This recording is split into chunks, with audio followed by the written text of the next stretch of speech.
Bonjour à tous et bienvenue sur Afrique Sport pour cette matinale du lundi. Il y a des semaines comme ça où tout vous réussit. C'est un peu le cas de Coton Sport en ce moment. Depuis qu'il a renversé le tenant du titre, la Renaissance sportive Berkane, le club de Garoua n'arrête pas d'enchaîner les victoires en Coupe de la Confédération africaine de football contre les Zambiens de Napsa Star qu'ils avaient déjà battu 0-1 à l'extérieur. Les cotonculteurs ont signé avec brio leur troisième victoire consécutive dans cette phase de groupe. Nous partons auprès de Kalidou Koulibaly, disponible l'été prochain pour un montant estimé à environ 50 millions d'euros. Kalidou Koulibaly va attirer plus d'un prétendant, mais ce ne sera pas le cas d'Everton, contrairement aux rumeurs qui ont circulé ces derniers jours. L'entraîneur de Toffees, Carlo Ancelotti, a assuré qu'il n'est actuellement pas intéressé par le défenseur central qu'il a déjà dirigé à Naples.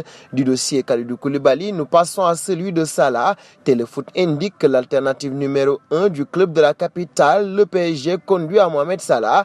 L'ailier de Liverpool a les faveurs de Doha et des contacts avec son entourage ont déjà été amorcés sous contrat jusqu'en juin 2023. L'international égyptien reste un cadre des Reds, mais il commence à se poser des questions et un départ pour environ 100 millions d'euros ne semble plus forcément tabou. Reste à savoir si le PSG souhaitera en profiter, ce qui dépendra évidemment de la décision de Mbappé. L'autre piste conduit à Harry Kane, que l'entraîneur parisien Mauricio Pochettino l'a déjà dirigé à Tottenham, a appelé personnellement pour prendre la température. Partons en Europe. Ici, l'UEFA a convoqué Daniele Orsato au Parc des Princes. Or, le sifflet italien était à Luz de Lisbonne en août dernier pour abriter la dernière finale de Ligue des Champions. Certes, il n'avait pas commis d'erreur grossière ayant directement conduit à la défaite parisienne ce jour-là, mais sans doute sa présence sur Liverpool, Real Madrid ou Borussia Dortmund, Manchester City aurait été moins dérangeante, même s'il a aussi dirigé le club de la capitale lors d'une victoire à Celtic Park et d'une autre à Old Trafford. Daniele Orzata, ça reste un très bon souvenir pour le Bayern de Munich,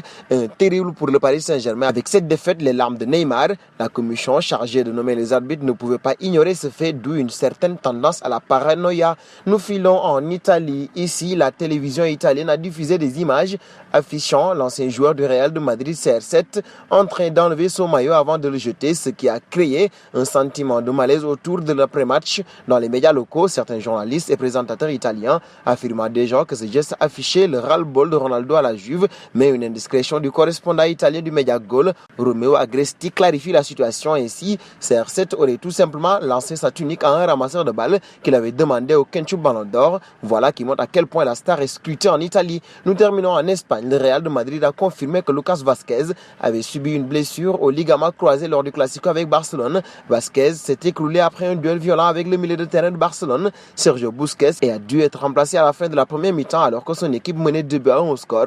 Il n'a pas encore été déterminé combien de temps l'international espagnol sera hors de terrain, mais il est certain qu'il manquera le reste de la saison après la confirmation du terrible diagnostic.